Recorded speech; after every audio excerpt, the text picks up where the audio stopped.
দক্ষিণপাট সত্ৰই মাজুলী জিলা প্ৰশাসনক প্ৰদান কৰে ৮ কেজি প্ৰজননক্ষম মাছ। সত্ৰত থকা গংগা যমুনা বৰপুখুৰীৰ ৮ কেজি ৰৌ মাছৰ পোনা জিলা আয়ুক্তক প্ৰদান কৰে সত্ৰাধিকাৰ শ্ৰী শ্ৰী ননীগোপাল দেৱগোস্বামীয়ে। মাজুলীৰ মাছৰ পোনাই উজনি অসমৰ বজাৰ দখল কৰাৰ আশা সত্ৰাধিকাৰগৰাকীৰ। মাজুলীৰ মৎস্যপালকে এতিয়াৰ পৰা ক্ৰয় কৰিব নালাগে বহিৰাগত ব্যৱসায়ীৰ মাছৰ পোনা। গংগা যমুনা বৰপুখুৰীৰ পাৰত অনুষ্ঠিত হয় বিশেষ কাৰ্যসূচী।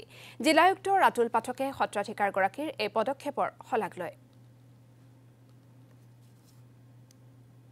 অসম চৰকাৰ যিধৰণে আমাৰ মাননীয় মুখ্যমন্ত্ৰী ডাঙৰীয়া যিটো ডেভেলপ কৰিছে, এতিয়া আমাৰ কাম হ'ব যে যিধৰণে এতিয়া আমাৰ নিবনুৱাসকলক কেনেকৈ সংস্থাপন দিব পাৰিম।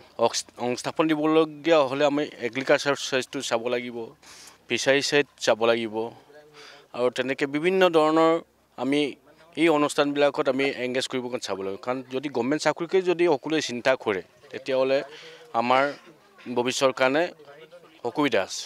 উপায়ুক্তদেৱে যেতিয়া কৈছিল যে মই এনেকুৱা এটা ব্যৱস্থা হাতত লৈছিলোঁ, মই তেতিয়াতো কৈছিলোঁ যে বৰপুখুৰীৰ প্ৰায় চিতল, খৰিয়া, বাহু য'ত 15 কেজি 20 কেজি ওজনৰ মাছ আছে, কিন্তু তাত তেখেতসকলে অসুবিধা কৰাৰ কাৰণে এই গংগা নামৰ যিটো পুখুৰী আমি খান্দিছিলোঁ, এই গংগাৰ পৰাই মই পানী মাছ দিয়াৰ ব্যৱস্থা কৰিছোঁ।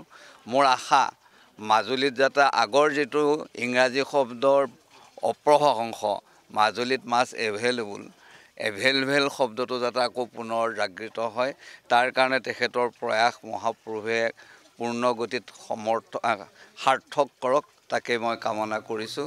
অসম চৰকাৰ যিধৰণে